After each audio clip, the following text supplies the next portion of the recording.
नमस्कार साथियों, मेरे YouTube चैनल रियल मैथ में आपका स्वागत है। आज हम बात करने वाले हैं बोधायन प्रमेय की। बोधायन प्रमेय को पाइथागोरस प्रमेय के नाम से जानते हैं। सभी लोग पाइथागोरस प्रमेय के नाम से जानते हैं, लेकिन मैं बोधायन प्रमेय कहता हूँ। क्यों कहता हूँ? आप देखिए कि बोधायन का जन्म हुआ था 800 ईसा पूर्व में और पाइथागोरस का जन्म हुआ था 6वीं ईसा पूर्व में। इनकी उम्र में केवल 300 सालों का फर्क है। इनके बनाए ग्रंथों में भी इस प्रमेय का उल्लेख है और पाइथागोरस के बनाए हुए के ग्रंथों में भी इस प्रमेय का उल्लेख है, लेकिन सभी लोग पाइथागोरस प्रमेय के नाम से जानते हैं, बोधायन प्रमेय के नाम से बहुत ही कम जानते हैं। इसलिए मैंने सबसे पहले मैं बोधायन प्रमेय लिखा है, क्योंकि मैं पाइथागोरस प्रमेय ने बोलकर बोधायन प्रमेय ही बोलता हूँ ज्यादातर। ठीक है, आज हम इसी के ऊपर बात करेंगे। आज कुछ सिद्ध करेंगे कि पाइथागोरस प्रमेय हम कैसे समझ सकते हैं कि हाँ ये बिल्कुल सटीक है, सही है। पाइथागोरस प्रमेय होती क्या, पहले वो समझ लेते हैं कि किसी समकोण त्रिभुज में एक हम समकोण त्रिभुज ले लेते हैं। समकोण त्रिभुज मतलब जिसका एक कोण 90 अंश हो। 90 अंश के सामने की भुजा कर्ण कहलाती है, कर्ण। और इनमें से दो भुजाएं, एक लंब कहलाती है, एक आधार कहलाती है।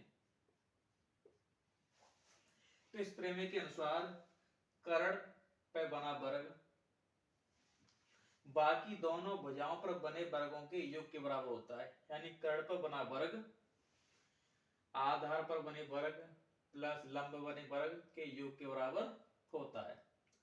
आज हम इसको देखेंगे, ज्यामिति विधि से इसको सिद्ध करेंगे आज हम कि कैसे होता है। मैंने यह पहले बना रखा है एक त्रिभुज ए बी सी, जिसका बी कोण समकोण है। इसके सामने भैया ये कर्ण हो जाएगी, ये लंब हो जाएगी, ये आधार भुजा हो जाएगी।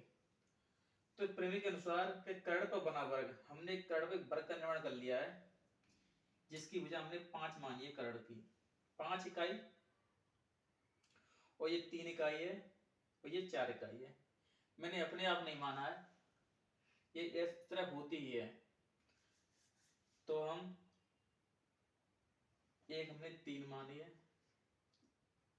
लंब आधार को 4 माना है, कर्ण को 5 माना है। तो कर्ण पर बनाया हमने एक वर्ग बनाया है, देख सकते हैं। तो हमने इसे प्रति यूनिट में विभाजित कर लिया एक यूनिट के हिसाब से। तो ये देखते हैं कि ये 25 यूनिट वर्ग बन जाता है, 25 यूनिट। और हमने आधार वर्ग बनाया है, इसको हम काउंटिंग करते पर हिसाब से या 16 होंगे, 1 2 3 4, ये 4 इधर हैं, 4 चौक 16, ये 16 हो गए। और ये 3 है तो ये 9 होंगे, 1 2 3 4 5 6 7 8 9। आप देख सकते हैं कि कर्ण पर 25 वर्ग बन रहे हैं और लंब पर 3 वर्ग बन रहे हैं, आधार पर 4। ये ज्यामिति विधि है, तो इन दोनों को जोड़ेंगे हम 25 आएगा। यानी कर्ण पर बना वर्ग आधार पर बने वर्ग और लंब बने वर्ग के योग के बराबर होता है। आइए साथियों, हम इनके एग्जाम की दृष्टि से कुछ ट्रिपलेट याद कर लेते हैं इसके, जिन्हें हम बोधायन त्रिक बोलते हैं।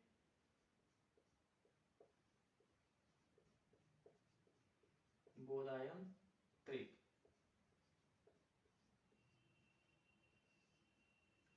कंपटीशन एग्जाम की दृष्टि से बोधायन त्रिक बहुत ही महत्वपूर्ण होते हैं। जैसे मैंने भी लिया था 3 4 5, इनमें समकोण त्रिभुज की तीनों भुजाओं का उल्लेख होता है, इसलिए हम इन्हें त्रिक बोलते हैं। त्रिभुज की तीनों भुजाओं का जहां कहीं मिलती है त्रिक बोलते हैं, बोधायन त्रिक। इसका एक फॉर्मूला होता है, सूत्र होता है बल त्रिक का, 2n, एक भुजा 2n होती है, एक भुजा होती है n स्क्वायर प्लस 1, एक भुजा होती है n स्क्वायर माइनस 1। यहाँ पर n के हम अलग अलग मान लेकर के इस तरह के तीनों ट्रिक हम निकाल सकते हैं। देखिए हम यहाँ पे n का अलग मान लेंगे। n बराबर लेते हैं हम 2 लेते हैं। n बराबर n का 2 रखेंगे तो ये 4 हो जाएगा। n गुणा 2 गुणा 2 4। इसका करेंगे मेरे पास 2 तो 2 दूनी 4 माइनस 1 3 आएगा। और ये n स्क्वायर प्लस 1 2 दूनी 4 और 1 5। तो यही त्रिक निकला है एक बोधायन त्रिक 3 4 5। इसी तरह मैं n के विभिन्न मान लेकर के अलग अलग त्रिक निकाल सकते हैं। और एग्जाम की दृष्टि से हमको याद कर लेना बहुत ही महत्वपूर्ण है, ज्यादा कंपटीशन एग्जाम की दृष्टि से। देखो हम n बराबर अगर 3 लेते हैं, 3 4 ले लेते हैं, 4 दूनी ये 8 हो जाएगा। चलो 16 16 में से 15 और 4 16 17 17 हो जाएगा। और बहुत सारे तरीके ऐसे निकालते जाएंगे, बहुत तरीके निकालते जाएंगे, लेकिन कुछ तक आपको ये कंटेस्ट याद कर लेनी चाहिए एग्जाम दृष्टि से। 3 4 5 हो गया, 6 8 10 भी होता है। यानी 6 का वर्ग करेंगे 36, 8 का वर्ग करेंगे 64, इनको जोड़ेंगे 10 यानी 100 हो जाएगा, यानी 10 का वर्ग हो जाएगा। ऐसे एक होता है 5 12 13। ऐसे हम अलग अलग मान रखते भी जाएं तो बहुत सारे निकलते जाएंगे। n और 3 रखेंगे तो 6 हो जाएगा एक, और एक 8 हो जाएगा और 10 हो जाएगा। ये n बार 3 रखने पर आ जाएगा। ऐसे n बार हम अलग मान रखते जाएंगे तो ये बोधायन त्रिक बाहर निकलते जाएंगे। साथियों मैंने आज जो वीडियो बनाया आपको लगता है अच्छा लगा होगा। अगर आपको अच्छा लगा है तो आप इसे लाइक करें और कमेंट करें, सब्सक्राइब करना ना भूलें। नमस्कार साथियों।